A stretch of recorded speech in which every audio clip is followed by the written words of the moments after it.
Somebody's making a noise. Is that you again, Steve? Me. Could be me. I've got an itchy head.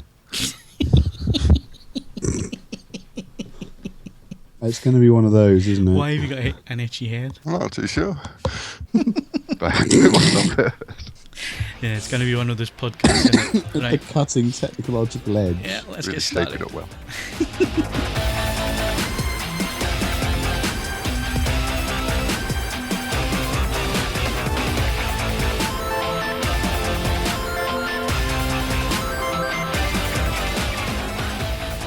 Hello and welcome to the AVForums podcast for Wednesday the 15th of July 2015, and joining me on this edition, our assistant editor Steve Withers, Tony Stark was able to build this in a cave with a box of scraps. news editor Mark Hodgkinson, Next time, baby. and audio reviewer Ed Selley. Absolutely ridiculous. I don't paint. Welcome along to the podcast for another week, and as you can tell, the heat is probably getting to us. Strap yourselves in for the next hour of mayhem. Let's start with competitions, and on Blu-ray you can win Heat. It finishes on the 22nd of July, so you need to be quick on that one. If you're a bit of an actioner like Ed, and you like to go mountain biking up hills and jumping off buildings and all the rest of it, we've got an EE Action Cam from Scan. The finish date for that is August the 3rd, and going up by the time that this podcast goes live, but I don't know have the closing date on it just yet, but you can check on the website. It's Catch Me If You Can on Blu-ray. So that's the competitions. Let's move on to hardware. And following up on our visit to Hollywood last week, it just so happens that we also had the 55-inch CX802 Steve in for review. Mark, you've already done the 50-inch. So now that we've seen the top-line TV for this year, generally, what's our thoughts, Mark?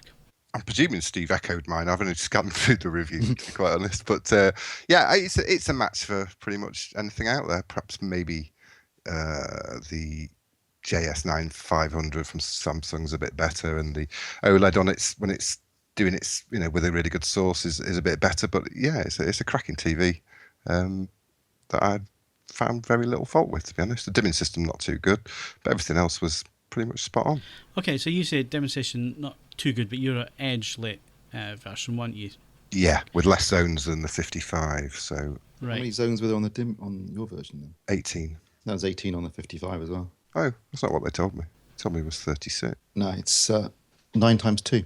I can do 9 this. times 2. I can do It's the maths.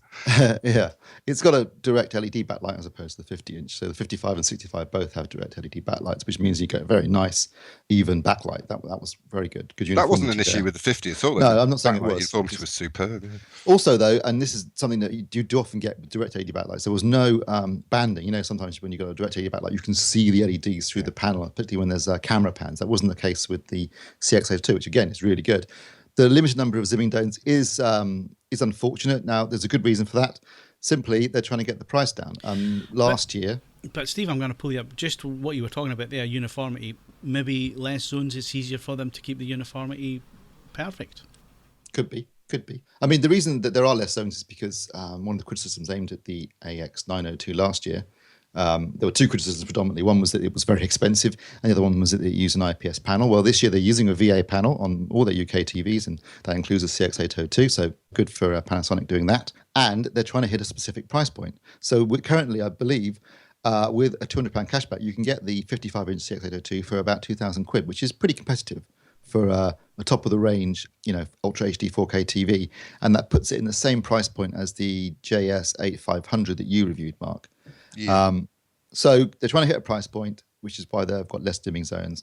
But they're trying to improve on certain areas. So VA panel, really good native blacks, staggeringly good color accuracy. But you're absolutely right, Mark. The local dimming system isn't as good as it is on the Samsung, certainly.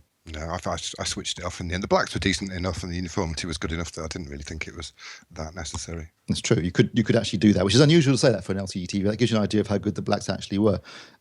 Two things, though, that did... three things, really. One that's good is it does support HDR, as does, I believe, the 50-inch version. So that's good. Very bright TV. I was measuring it over 400 and something, 230 on a full screen. So it can definitely go bright. Now, it doesn't mean to say you're going to be looking at a screen that bright, but what it means is it can hit targets, HDR targets for brightness in highlights. If you watch the video that Phil's put up, the guy from Techno explains that in a bit more detail. So that's good. What's not so good is that the color space was actually less than you measured the 50-inch at. They were talking about it being 90%. it looked a lot more like about 80% to me. So that was a surprise. However, you got to add the caveat here that you're talking about DCI in terms of Rec 709 is absolutely Oh, bang no, on. but spot on. And But, I mean, 99% of things that people are this going is to an be watching Ultra are HD 7. 4K TV, and we're talking about going to a new set of standards. So HDR, good, tick that box. Full DCI, no. I mean, no TV at the moment can actually get to full DCI anyway, so it's not a major issue really. Yeah, What does surprise me is that using an 8-bit panel. Again, that was a price issue. Yeah, but then the processor that they're using to do most of the calculations is a 12-bit processor, isn't it? 10-bit. It's a 10-bit. So Yeah. even so, it's Yeah, no, I it's mean, doing I the certainly, processing. So I wouldn't have put too much on the 8-bit panel because I don't think you saw any consequence of that at all, did you? Not at all, no. I mean, like I said, in terms of its colour performance, it was absolutely stellar. Yeah, I loved it. I think it was a really good TV. Nicely designed. Quite like the new smart TV platform. It's very simple but easy to use and intuitive. That's good. It works. Freeview Play isn't working just yet, but otherwise it works, which is good. It will have everything you want there once Freeview Play is working. You'll have all the catchment services. You'll have Netflix and Amazon, etc. So, in that sense, it does everything I want it to do, and it's easy and simple to use, which is great. I like the design's attractive. I like the new remote control. It's a lovely TV, and like I said, it's hitting a really nice, attractive price point at just about $2,000. So, it's a strong contender and worthy of a highly recommended badge. Okay, so difficult question time. If it was your money, Mark, would you be buying a Samsung or a Panasonic? Oh, I don't know.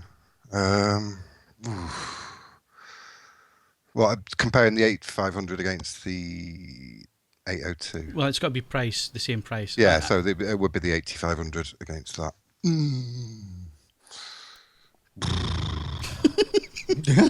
They're very close. They're very well matched. I couldn't really pick them apart. It comes down to curve against not curve, really. That's what I was going to say, unless you absolutely hate the curve. Yeah, in which case it'd have to be the Panasonic. I'm more of a flat man. So I would probably plump Panny, save myself a few bob. Right, so you've gone full circle then. Yeah, very decisive. Steve? Well, I haven't seen the A500, so I didn't do the review. You could probably imagine it. But I guess it's similar to the 9000. Very similar. Yeah, I guess it would come down to curve or not curve. I do like the future proofing in the Samsung. I like the fact they're using 10-bit. The H500 isn't as future proof though. It's only got mini. It's only the mini One Connect box. It's just a connection box. There's no upgrade path with that. You'd have to shell out 300 for the full One Connect. So you could add that if you wanted to. I believe so. That adds to the price, obviously. Yeah, no, I mean, I do like the local dimming, I have to say, on the Samsung TVs. I think it is very effective. I think you said that the 8500 wasn't quite as good as the 9000. It wasn't bad, despite the fact that it for a week picking me up on my review, and I've had to go through all the little scenes where I've mentioned things. But yeah, it's better than the Panasonic considerably. I could leave it on quite happily. It's just the odd time you'd see a little flash. So it's definitely not as good as the 9500. In terms of the dimming, but it was good enough that you could leave it on low. Right, I'm totally confused. So who's going for what here? Nobody's going for anything. We're all waiting for a good OLED. Ed, what are you buying? I'm listening to this. I'm going to leave. I'm going to sit this one out for a little bit longer. There's some cracking things being released in sort of music and 2-channel terms, and that's my shopping list sorted for now. I'm going to stick with the GT60 until such time as this all starts to sort of come out in the wash. That's pretty wise. Yeah. Well, I'm sitting on the fence. I think that's the best advice, really. I mean, if you absolutely need to buy a TV, obviously go and buy a TV. But if you're not in any rush, it would make sense to wait a little bit because there is quite a lot of change going on at the moment, and there's new stuff coming down the pipeline. And I would personally, with my money, I would definitely wait. Well, there's no HDR standard yet, is there? That's the thing. That's what puts me off. Steve, if you had $2,000 in your pocket, it'd be blown in half an hour. Yeah, probably not on a TV though. I would say, it's still, when it boils down to it, obviously the nature of how 4K content is making it to us is working out differently to how HD content started to sort of disseminate to the public. But there's still, simply put, not enough content available for me to want to make the jump yet. And I read a number of people, and they make a very valid point that allows them to do 3D with 1080p for both bits, which that makes perfect sense if you like that sort of thing. I don't. So it's still a case that even if the standards and the technology are down pat, there's still not a busting lot to actually use on your shiny or singing or dancing television at the moment. Yeah. So that's another consideration, really. Well, it's a good thing that we're not waiting on Rec 2020, otherwise we'd be here for the next 10 years. I think that's pretty clear, and you did bring it up in your little summary there, Steve, that none of the TVs that have been measured so far this year can even hit DCI, and that's the specifications that everyone is working to at the minute in terms of colour space, and likely to for the next 10 years anyway. So we've still got some way to go to get up to the present day cinema standards. Yeah, you're absolutely right. I mean, Ed makes a very valid point, and I think I said it in the review, which is the majority of the content you'll be watching on your new Ultra HD 4K TV for the next 5 years will mostly be high definition using Rec 709 and D65, etc. So if a TV can hit that perfectly, and that's certainly the case of the CX802, then I think that's more of a priority. Because there is just, I mean, look at me, I'm not going to be getting, unless we get 4K Blu-ray pretty soon, I'm a bit stuffed as far as 4K content goes. Right, so talking about streaming quality and having the bandwidth to do it, Mark, a lot of these little new boxes coming around, Android boxes and similar, like the Roku box and so on, and you've been doing some reviews of Minix and so on. Tell us about these little boxes, why they're being so popular at the moment, and what you can do with them.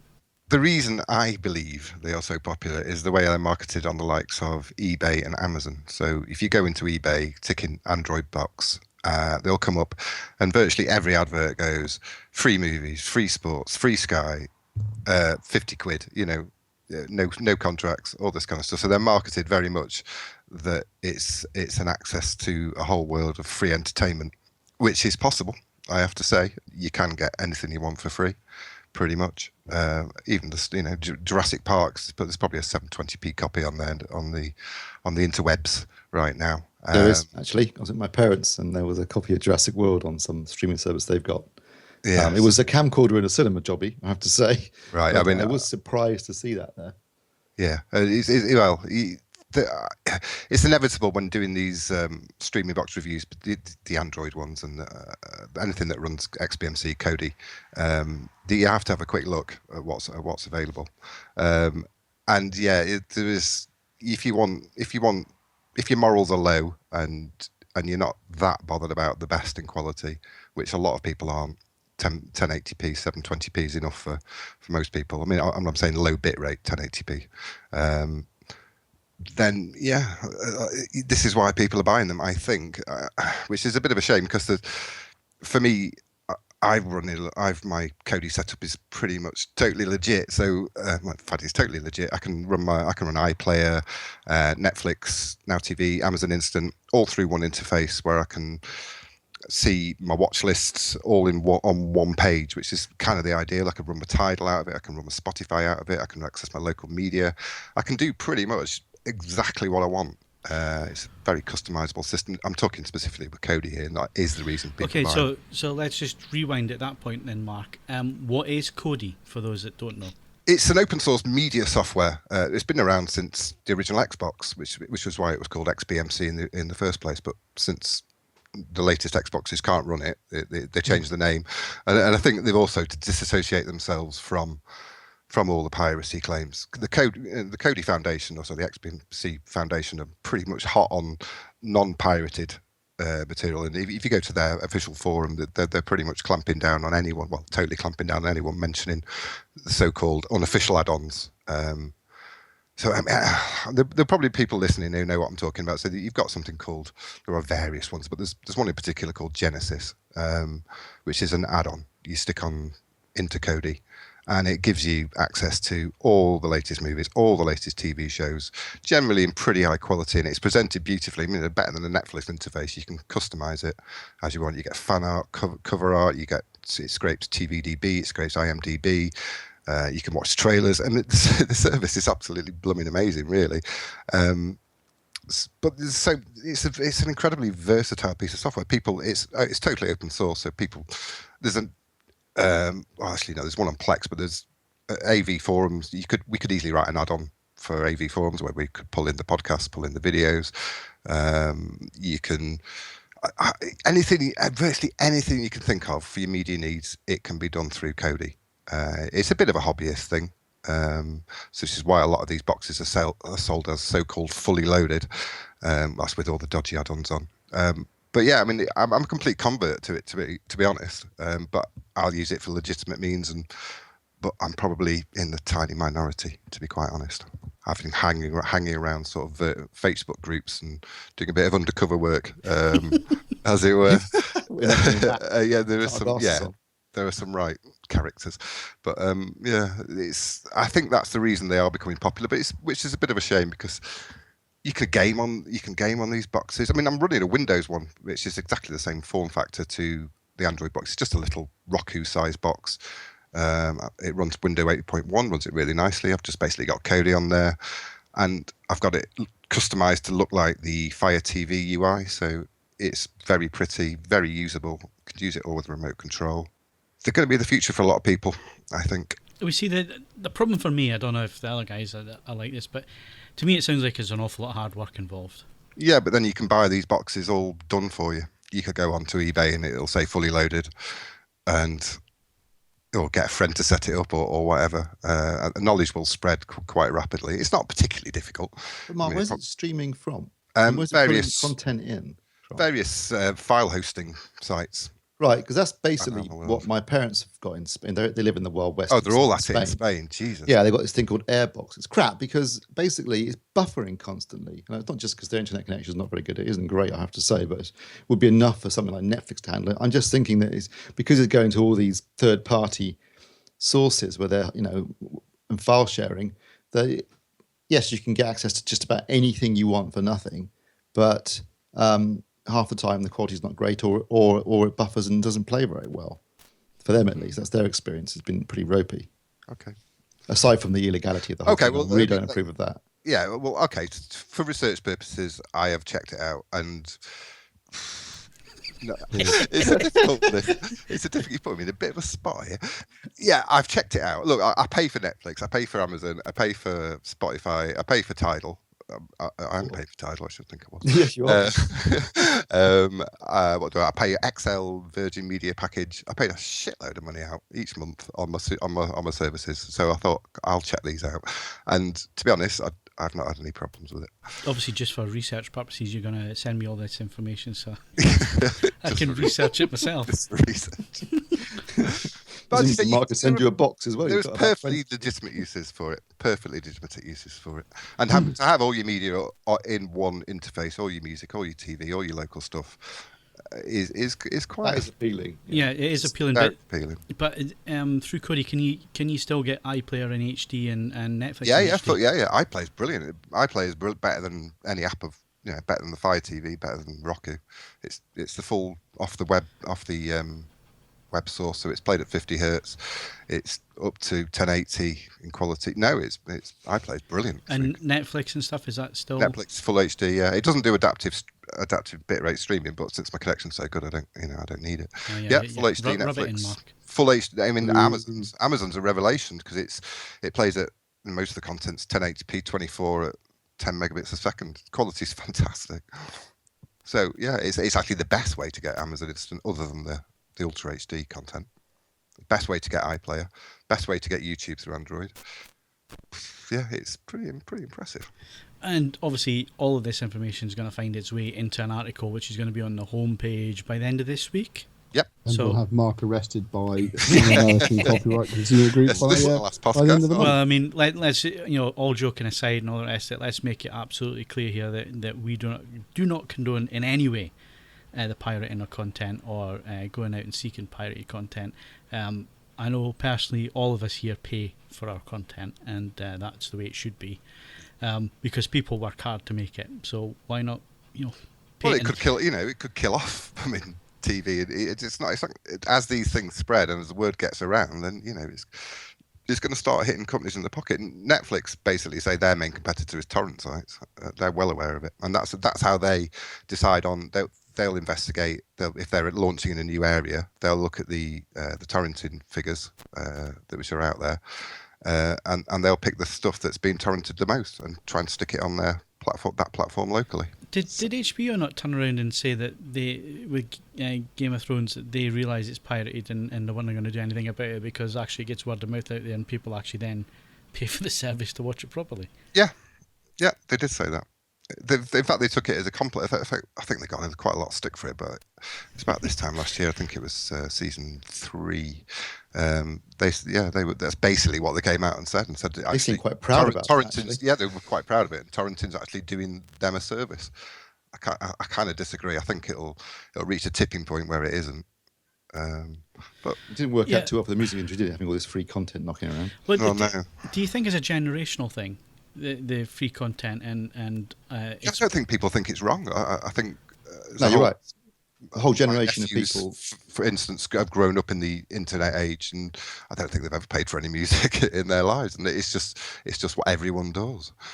So yeah, I know people in their 20s who don't think movies, TV, music you should have to pay for it, and they don't pay for any of it. No. I don't agree with that. I think that's completely wrong. Well, that's only ever going to end up one way, isn't it? So that's less movies, less good movies, and less TV. Less content, less quality content. Yeah.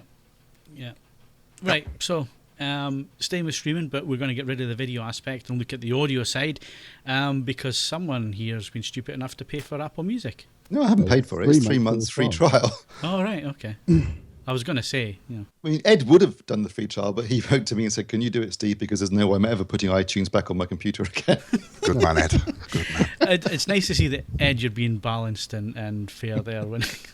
I accept that for people who use OS X, iTunes is tolerably awful. There is no category of Windows machine. I mean, fundamentally, you could install it on HAL and it still wouldn't bloody work properly. So, for the moment, as Apple Music seems to depend on iTunes being installed, I'm a non-starter. I'm sorry, this computer works perfectly well, and I'm not going to jeopardize that by putting iTunes on it. It's a software that I have no requirement for. I don't believe is very good. Better alternatives exist, and since Apple devices now fundamentally update, download, and do stuff completely independent of tethering, it strikes me as, I mean, I can see why Apple have done it, but there's no way that I'm going to install it on this computer. So I'm interested to hear how Steve's got on. Okay, well, I've got a Mac and I do use iTunes, and I agree with Ed that it's not very good, but it's largely a degree of apathy and laziness on my part. I can't bother to change to something else. So yes, I did do the 3-month free trial for Apple Music, and I have to say I really like it.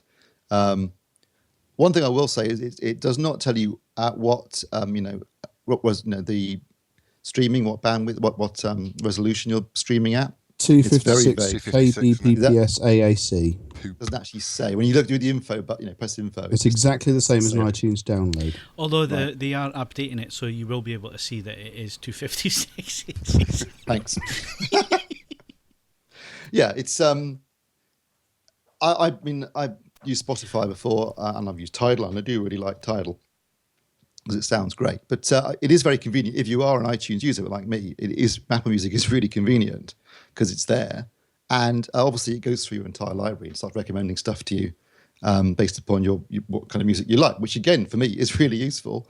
So I've found it to be quite good. I've been using it quite a bit actually. It seems to have just about everything you can possibly think of on there, and yeah, as a streaming service for listening to music in the background, it's been great. I mean, I don't think, as you said, as you just said, quality-wise, it's probably not going to stand up to other services like Tidal, but in terms of convenience for iTunes users and Apple fanboys, it probably works really well. What's the mobile app like? I haven't really tried the mobile app yet because I don't use my mobile phone for listening to music. I do it all from my Mac, so that's where I've been doing it from. Fair enough. I suppose the $64,000 question is, at the end of your 3-month free trial, would you be prepared to actually spend out on what they're asking for? Probably not, but not necessarily because I don't like the service, more because I'm too mean to pay for it, and I always end listening to the same 5 songs anyway. So I might just he can speak to Mark and get it pirated anyway. Yeah, don't worry, I'll hook you up.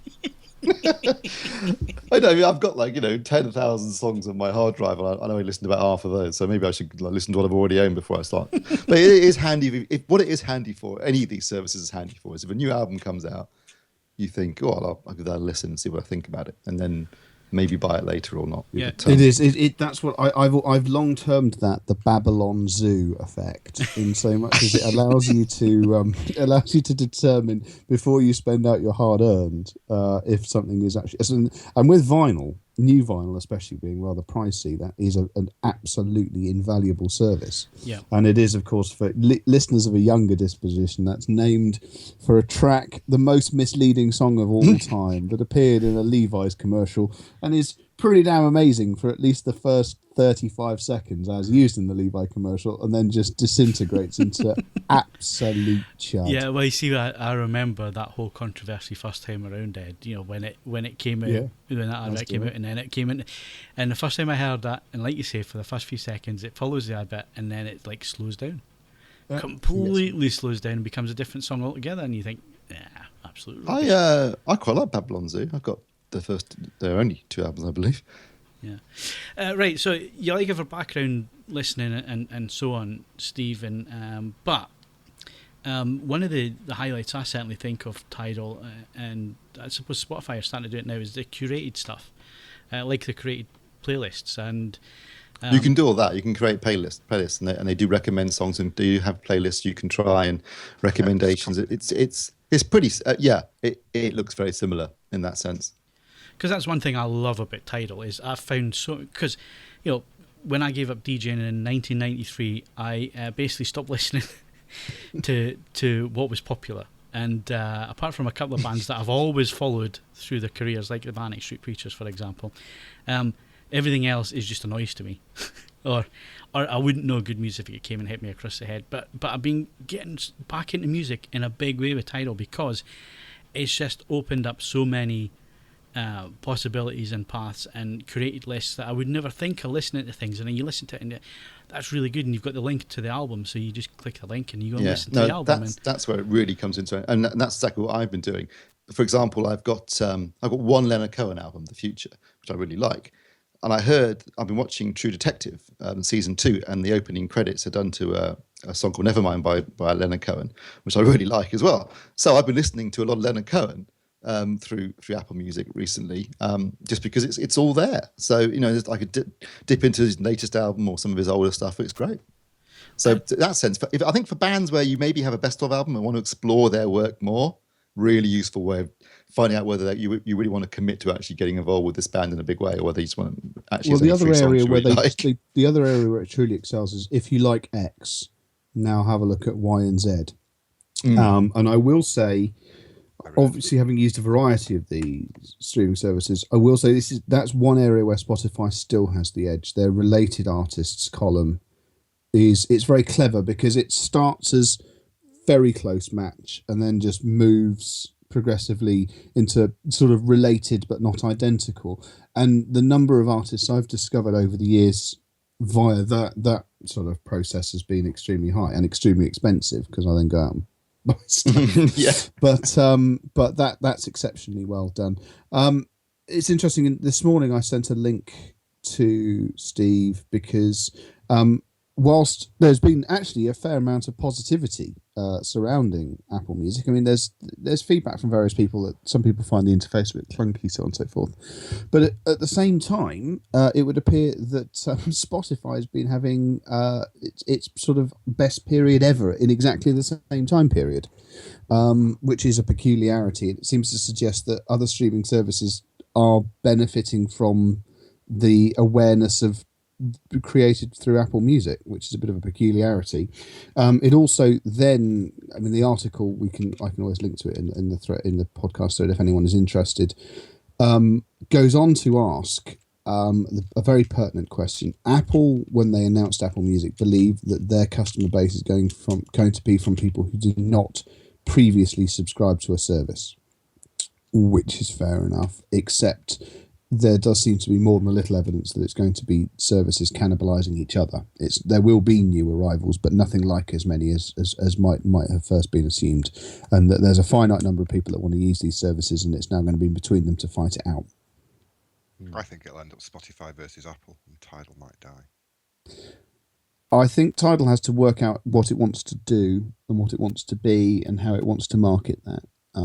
and essentially it has to stop mass market competition. It's completely as far as I can work out. I mean, don't get me wrong, they have improved their desktop app, but you can now pay £10 a month for the compressed service, and I just don't see the point. If you're going for that, if you're going for a compressed service, you might as well go for the one that works on the most things with the largest library, and that's Spotify. Yeah. Equally, as I say, on occasions though, I have been listening to Tidal, and I've listened to it back to back with the same album lovingly ripped from physical media here, and I wouldn't stake money on being able to tell the difference, and that is something of an achievement. There was one site, I won't bring it up who it was, but they did allegedly did blind testing between Spotify, Apple and Tidal, and none of them were able to pick up the better quality on Tidal. It's interesting because I've also done a blind test with three other listeners of 6 streaming services, and I think it does come down to hardware, because with a reasonably transparent pair of speakers and so on and so forth, Tidal and the other lossless service Qobuz did pull out a small, over the course of the listening program, did pull out a small advantage. Not massive, but it is there. But equally, would I then want to try and make the same assumptions through a pair of, £15, £20 earphones? Not so much. Yeah, that would be something I wouldn't want to stake any claims on. And to be fair to the author of this other piece that I quickly read, they did say at the bottom it would come down to levels of kit used. Yeah. So even they highlighted that fact. So I would like to see Apple doing more lossless stuff though, generally, and not just on Apple Music, but I think lossless and high-res audios. They did seem to be just predominantly just still doing lower resolution stuff. That would be my one complaint. Really, is the lack of any high resolution support, or even lossless support for that matter. Just to wrap this one up, because I think we've done it to death now. So, Steve, out of all the services that you've now tried, which one are you likely to spend your money on? Knowing me, it'll probably end up being Apple by default. That 3-month period's quite a long time to forget. Yeah, I'll have completely forgotten about. In 3 months' time, I'll have completely forgotten about it, and all my other stuff that's Apple related will just get paid out through iTunes, and I won't even notice. So that'll probably end up being the case. I think they're banking on a lot of that. I like the quality on Tidal. That is certainly true, but as Ed said, it needs to find a bit more focus, I think. It needs to have the courage of conviction. Go, screw you. Yeah, we are elitist. We cost more because we offer something that our competitors don't. Yeah, and I think people would pay the money for that. I think there's enough people out there who would, because you just have to look at like your end of the market, Ed. When you look at headphones, there are people spending decent amounts of money on headphones nowadays, whereas in the past they'd have been happy with 50, 60 quid. They're now paying a couple of hundred to a few £100 for headphones. So obviously there is a want for quality now. Yes, and they just need to just unabashedly pursue that market. So if it was you, Ed, I'm assuming that Apple's just a no-go. For as long as they won't let me just run it as a web browser app or something like that, it's a non-starter. And I don't, as I say, it doesn't offer. The radio station is of no interest to me. It's got idiots talking. I don't care where they found the idiots. They're still idiots. I don't, if I listen to the radio, I listen to it because it's people talking. If I'm listening to music radio, they just need to shut up and get out of the way. Radio 2 and Radio 4, isn't it? I don't listen to Radio 2. I listen to Radio 4. You do realise that you're on a podcast which is 4 guys just nattering on. Yeah, as I say, I listen to Radio 4, which is the same thing, only slightly slicker and with less coffee. As I say, for me, it's a weird one. I maintain subscriptions to Tidal and Spotify, and I suppose if I had to shrink down to one, it would probably still be Spotify, simply because it works across so many different platforms, and it's a useful part of the review testing process because so many products support it. But I enjoy having both. But there's no need for me to add Apple Music to the list.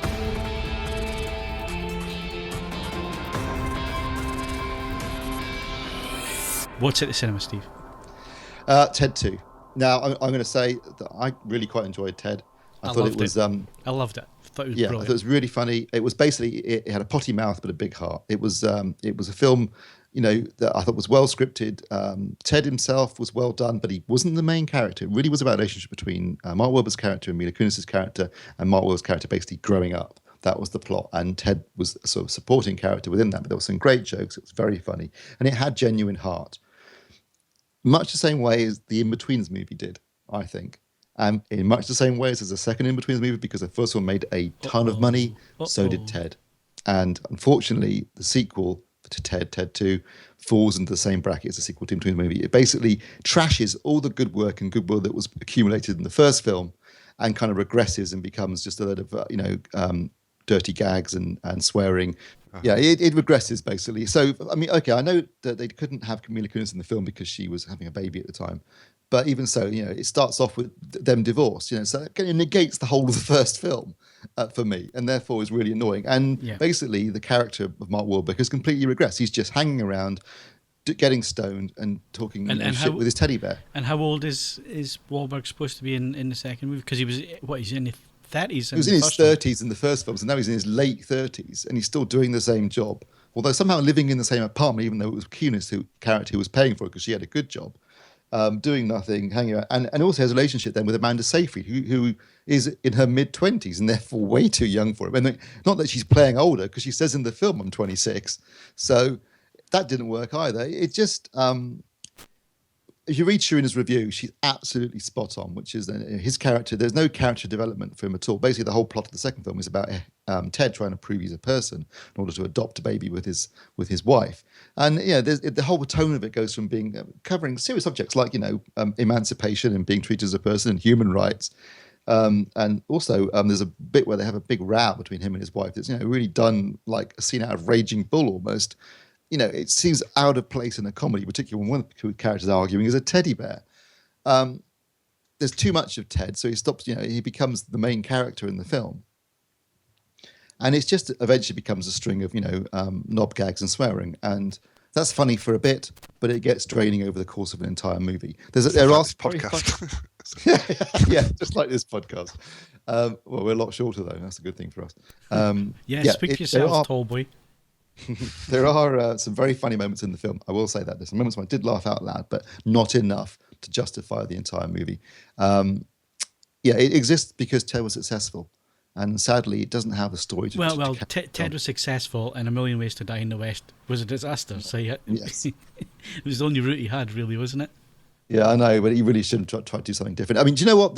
To be honest, Ted 2 feels more than any of his other work like a film version of Family Guy. Because there's whole sequences that I'm sure I've seen those gags in Family Guy before. The best thing in it is the opening credits, which is a big song and dance number with Ted. Again, very Family Guy.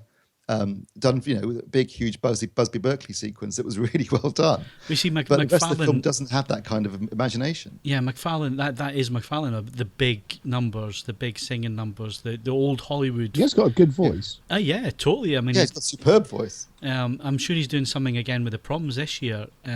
He did it last year with they did, I think it was the MGM classics, and he sang a few of them and he dropped the odd voice in here and there, but actually, he's a really good singer.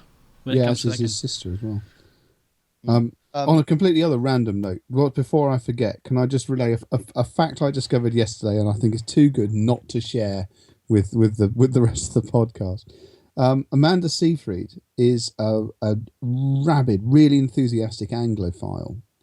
And as a result of that, and no word of a lie, she has the word minge tattooed on her foot. Why on her foot? The word minge. Surely that's the wrong place. Anyway. Well, be that as it may. Why? I don't know. She just does. She's actually one of the best things in Ted 2. And there's some really, really funny jokes about when they keep referring to her as Gollum, which was quite good. Because she's got massive eyes and that really did work well. There's loads of film references in it, actually. It's chock full of film references, some of which work really well, some of which not so well. A lovely sequence, do the mess around bit from Planes, Trains, Automobiles, which is really good. There's a whole Jurassic Park sequence, which is quite funny. There's a nice little Breakfast Club montage sequence, which is also really good. There are bits that are funny, but the thing is, there's not enough of a story to hold it all together. And you just kind of feel like, Mark Wahlberg's character, he's just regressed completely to being, a lazy stoner doing nothing. And the same with Ted. And unfortunately, having built it's a bit like the beginning of Alien 3, where basically they negate the whole of Aliens immediately, and that just pisses you off for the rest of the film. Yeah, I watched Ted again the other night. It was on. So did I watched TV. it over the weekend. Yeah, and you forget what a cracking little movie that is. I mean, a lot of people didn't really like it because I don't think they really got McFarlane's sense of humour in the talking bear side of things. You know, the old suspension of disbelief, because they kind of just brush over that, didn't they?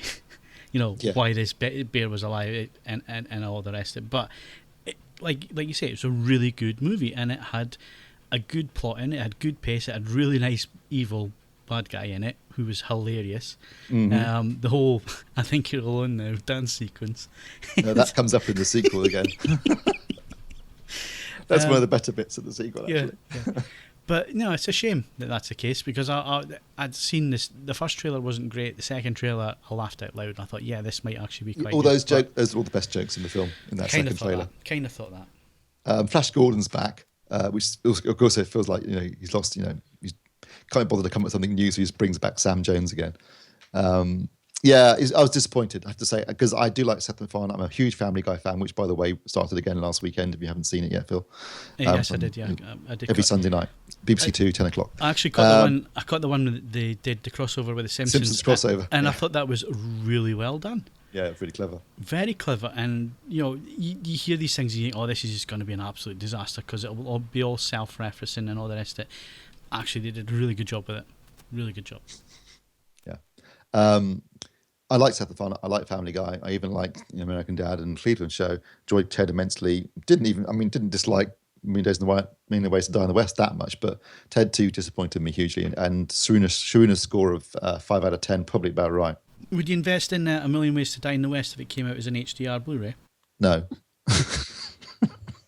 What about an Atmos? I have got the Bluray. Would you be obligated to buy it if it gives it Atmos because you bought all the other ones? Yeah. If it had Atmos and it was 4K and it was HDR.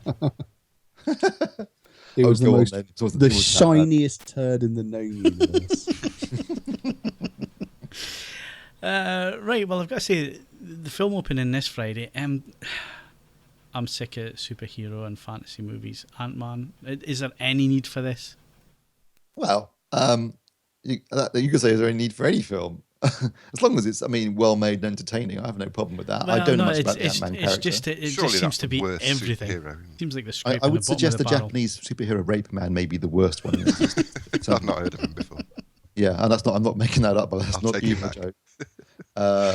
Look, up to this point, I think Marvel have done a fantastic job building their cinematic universe. They've made some really, really good movies. I thoroughly enjoyed Captain America last year. I thoroughly enjoyed Guardians of the Galaxy.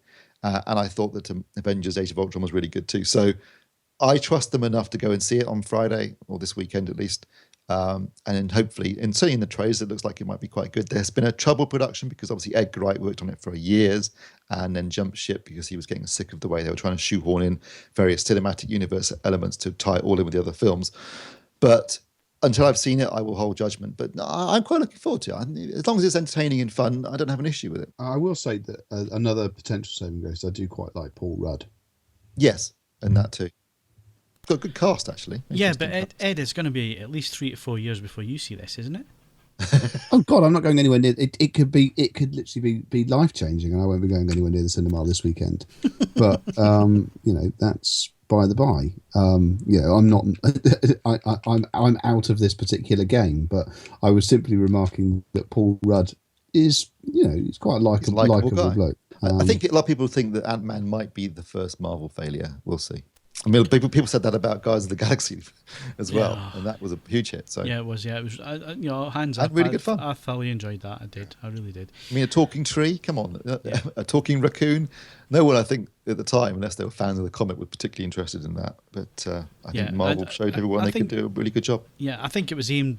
It was done properly, characterization wise. There was a good amount of humor in there. A charming leading man in Chris Pratt. Yeah, so, it was everything that the prequels should have been. and Yeah, weren't, yeah, you know. absolutely. I guess we'll come back to that in a minute. Yeah, right. Okay. So we're Blu-ray roundup. X-Men: Days of Future Past, the Rouge cut. The Rouge cut, yeah, that's already up, isn't it? Basically, when they made X-Men: Days of Future Past, it was a bit long, about 20 minutes too long. They had a whole subplot involving the character of Rogue. It was cut out for the theatrical release, and they've put it back in. So the film is 17 minutes longer than the theatrical cut. Re-released it on Blu-ray. The original Blu-ray release had the film, the theatrical cut in 2D and in 3D, and very few extras, which everyone moaned about at the time, but everyone knew this was coming a year later. So now it's come out. So you've got a whole load of extras, got both the theatrical cut and the extended cut. No 3D version, which is a little bit annoying. And more annoying, perhaps, they didn't even bother doing an Atmos soundtrack. And I know this film was done in Atmos originally, and it would have been nice if they'd done that, perhaps, to make double dip less painful. But there are a load of extras on this disc. So they'll bring it out again. They'll bring it out again in another 6 months with Atmos, Steve. Or DTSX, depending on what Fox do regarding. Yeah, probably. I'm going to pick it up, I think, because I did like the film and I would like to see the longer cut, and I like to have all the extras. But I guess if you're a fan of the movie, you'll probably get it. If you haven't got the disc already, it's probably worth picking up because you get both versions anyway and a load of extras. So, and it looks and sounds stunning, and it was a good movie. I really enjoyed Days of Future Past. And Kazzy's review is on the site now. It is. Right, so it was Comic-Con last week. One of these events that I've always wanted to go to and never managed to weasel. Was it last week or was it week? Yeah, it was. It was last week. It was last. It's just finished. Yeah. I'm too hot, Steve. I don't know where I am in the week. Anyway, so I guess the movie that took over almost the entire convention was Star Wars. I guess that had to be expected, really, with it being so close to releasing now. When is it? December the 18th. 18th. Can't come. 18th. Yeah, can't come quick enough for me, as far as I'm concerned. Right. So there was also mention of a new standalone Han Solo movie. Got to say, I was hoping that this is going to be the case, and that it's a movie about him and Boba Fett.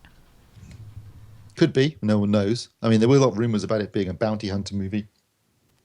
I guess they could still be in there, of course. It's going to very much depend on a lot of factors, but it's being written, I believe, by Lawrence Kasdan and his son, John Kasdan, and it's being directed by Chris Miller and Phil Lord, who are on a massive roll right now after 21 Jump Street, 22 Jump Street, and the Lego movie. So they've proved they can do comedy. Whether they can do sci-fi adventure / comedy, I don't know. It's going to really depend on the actor they choose to play Han Solo, because you've got to get someone who's got the charisma of a young Harrison Ford, and that's not going to be easy to find. He's got to be a rogue. He's got to be a scoundrel. He's got to shoot first. He also can't be that. I mean, how young are they talking? This is another intro. Harrison Ford was in his early 30s when he did Star Wars, so they could do in their 20s. Yeah. You're not looking for an irritating teenager. No, I don't think they're going to go that back. I mean, they're talking about sort of, in his 20s. Because the idea of these anthology movies is they're kind of set in that period between start episode 3 and episode 4, basically. That's kind of the area they seem to be, because they've got Rouge One, coming out, and that's going to be set just before Star Wars, involving them stealing the plans of the Death Star. So I guess him running around, you could get Jabba the Hutt in there. You could get Lando, Chewbacca, Lando could be in there. Young Lando, Boba Fett could be in there. So it's got tons of potential. It's going to really depend on who they cast as Han Solo. I'd love to see the poker game where he wins the Falcon and he does the Kessel running. Yeah, doing that in less than 12 parsecs. Yeah, but this is what we said about the prequels as well, and look what happened there. Yeah, but we can talk about the next thing if you like then, Phil, because my views on The Force Awakens have changed significantly over the last 2 years as I've seen more and more footage and behind-the-scenes footage. And you know what? I'm suddenly very scared again after seeing that. And because your hopes are getting up now. Yeah. It's a new hope. And I don't know why, but boom touch.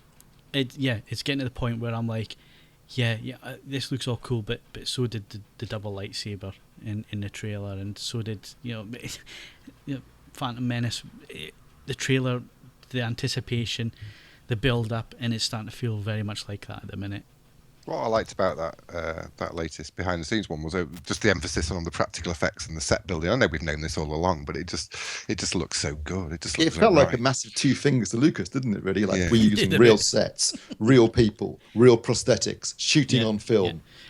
Screw you, Lucas. I'll tell you what genuinely gave me a lump in the throat was when Harrison Ford and Carrie Fisher sat down in the pilot's seats. Yeah. And you got the shot from behind as they sat down with JJ at the front, and I just thought, it was almost like a welcome home or we're home moment. You know what I mean? From the teaser. And I've got to say, Carrie scrubbed up well in the shots that I saw. So she's lost a bit of weight. It's good. Yeah, she's got the shape for it.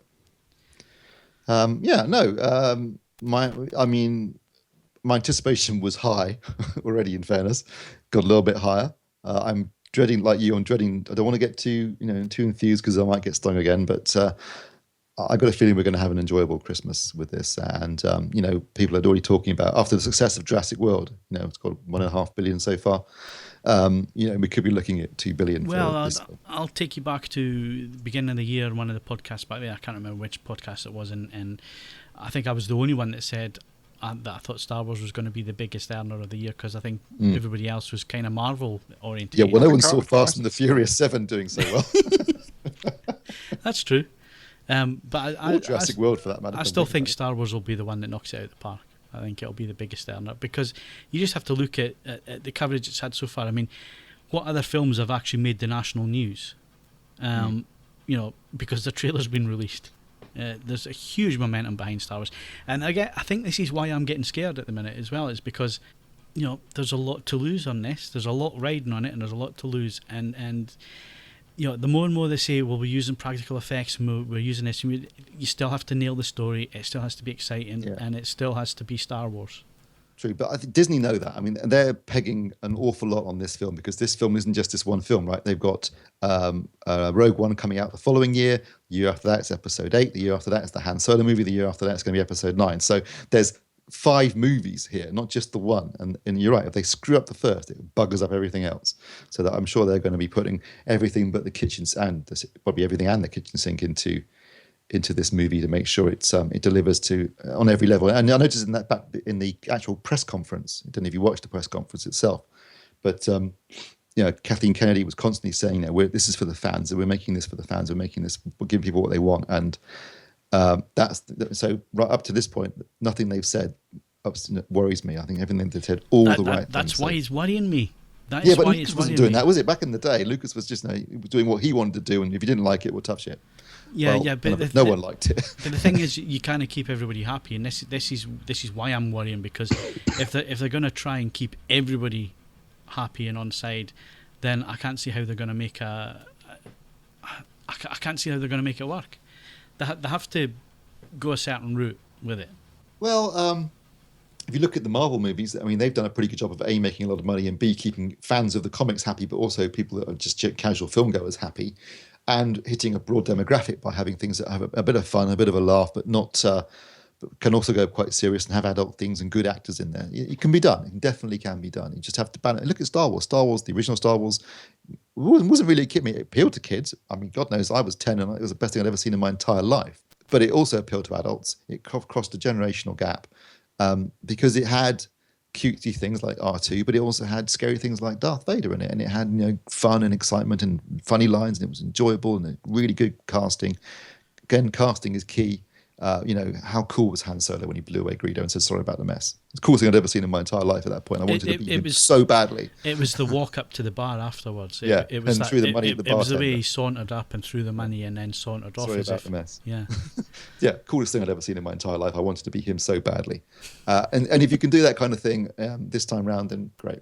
We'll see. We'll see in December, but I'm not overly concerned right now in the way that I was 2 years ago. I know he did a lot for the Star Trek rebirth, but again, at the same time, though, there's just something about those movies that don't quite sit well. It's because he's making a Star Wars movie with a Star Trek cast, isn't he? That's the problem. It's not a Star Trek movie in a sense that they were much more about philosophical questions and plot based and less about the action, whereas his are very much action driven. and it always felt more like a Star Wars film in that sense. Yeah. Damn sight more fun than the prequels were. But they also had problems with structure and plotting. They were trying to have their cake and eat it in the second film. They hadn't earned their... Exactly. I mean, you had the whole TV series from the 60s. You had the big film of the late 70s before you got to Wrath of Khan. And it was bringing back a character from the TV series that people knew. And he had license at that point to do what happened in Wrath of Khan. What JJ tried to do with the reboot, you didn't have long enough with the characters. You had No, not at all. You didn't know that much about them. So when you had that scene came up, it didn't have the same emotional impact.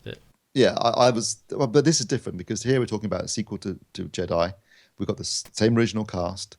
We've got all that built up love and story, maybe not so much for the prequels, but certainly for the original trilogy.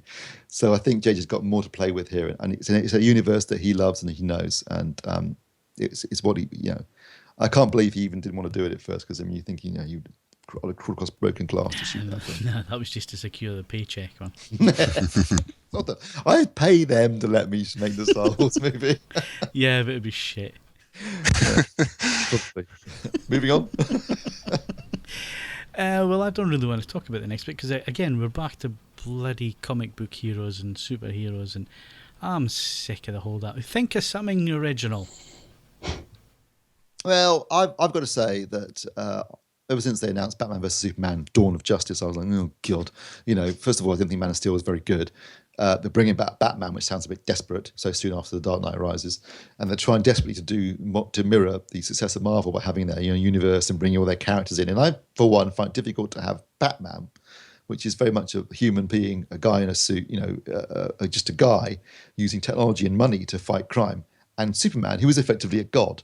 And having them in the same universe doesn't make a lot of sense to me. And they've also got Wonder Woman in there and Aquaman, who again are all very much fantastic people as opposed to grounded in reality Batman. So that can't. But having seen the trailer, I thought, oh, that looks quite good. Partly because they've actually taken the fact that the massive destruction that Superman causes in Man of Steel is a major plot point in this, where Batman's kind of pissed at him for destroying half of Metropolis.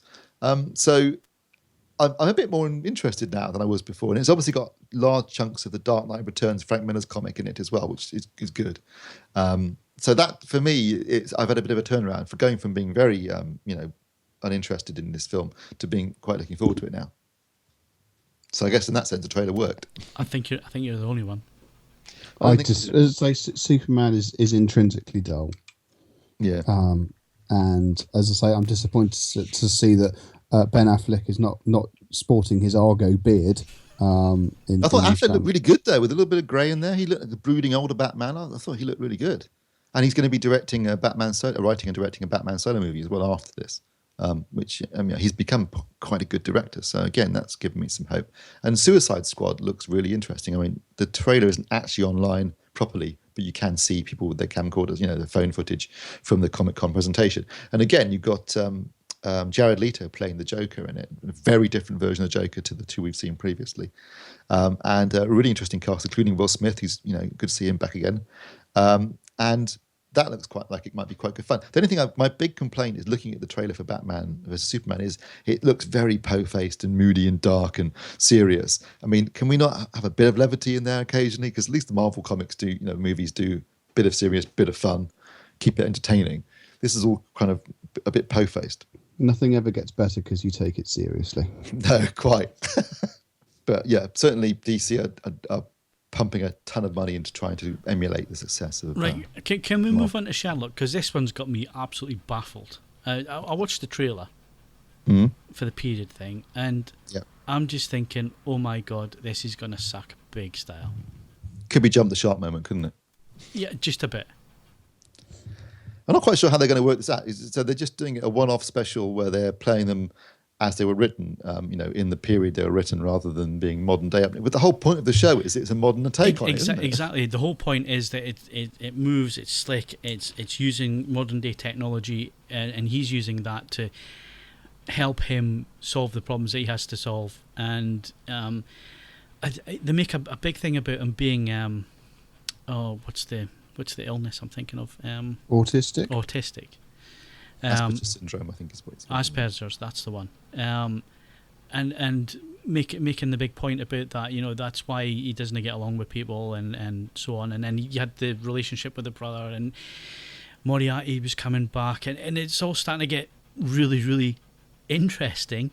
And then they're going to go away and do this thing, and it's like, why? I don't get it. Nor do I, actually. I was very surprised. I wondered why they were filming in Bath back in the few months ago. I was thinking, why are they filming in Bath? But now, if it's period, that makes sense because it's easy to shoot in Bath and do period stuff. But yeah, it's a very strange choice because obviously the whole appeal of this is the modern edge, the modern angle. I mean, what's he gonna do for his iPhone and the little bubbles popping up on screen? And well, I saw them at the convention. They were saying they got a big problem because they realised that in the books, as written, there's very few female characters, and hardly any of them got any lines in dialogue. And then most of the female characters, apart from Mrs. Hudson, in their version, the modern version, were made up by them to give a female angle to things. So they've got to find some way of getting around that problem for a start. But, in the original books, there's a lot of ejaculation. Because that's the terminology that's used in the novels. It was one of these things that it picked up on QI. There was also a BBC trailer for the new season Doctor Who, which, if anybody watched it, but right at the very end there was Maisie, I can't remember her surname now, the girl that plays Arya in Game of Thrones. Maisie Williams. Maisie Williams, thank you, yes. She turns up. And it's very vague, but I think she might be playing his granddaughter, who was in the original series way back in the 60s. Because she says, where you took your time or something like that, and she's good to see you, old man. It sounds like they knew each other already, and maybe that was the angle they're going for. So that was interesting. I think Capaldi's coming into the role now, really. I tried very hard, but I just can't get along with the storylines, because I did try to get into it again, but it's just something about the way that they tell the stories, and maybe it's his writing. What do you call him? It's Moffat's writing. Moffat has a really bad habit of like piling in loads of ideas and then getting out of it with some Deus Ex Machina right there at the end. I think I got to the one where he was inside the Dalek, and I gave up at that point. It's like, I can't be doing this. So is that Comic-Con, Steve? That's Comic-Con, yes. Right, well, sadly, that's it for the AVForums podcast this week. Thanks very much for listening. If you have any thoughts on the trailers, on the behind-the-scenes video for the Star Wars, or that Batman and Superman thingy-bobber, or anything else that we have discussed in this week's podcast, then please put your questions or your comments under the podcast in the podcast forum at avforums.com. And my thanks to Steve Withers. Let's face it, this is not the worst thing you've caught me doing. Mark Hodgkinson. My turn. And Ed Selley. Well, I'm sorry. I'm not Tony Stark. Don't forget, you can follow us on Twitter and Facebook. Bookmark AVForums for the latest reviews, news and video. And why not leave us a rating on iTunes, Mark, because... It's the morally correct thing to do. 7 stars if you can, if not 5 will do. Okay, but it has to be 5, yeah? Minimum. Okay, I'm Phil. Thanks very much for listening, and we'll see you again next Wednesday.